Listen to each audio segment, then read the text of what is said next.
30 litrov. Náš Pán nosí kríž a hodinky za 30 litrov.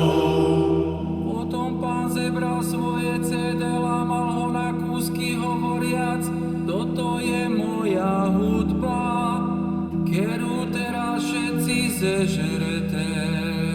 Náš Pán nosí kríž a hodinky za 30 litrov.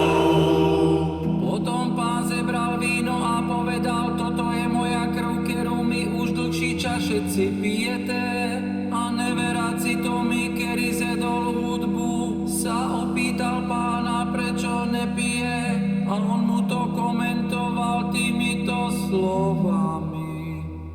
Milý Tomáško, ja nepijem, lebo nesom zvyknutý, a keby som si vypil, stanem z mŕtvych až na tretí deň.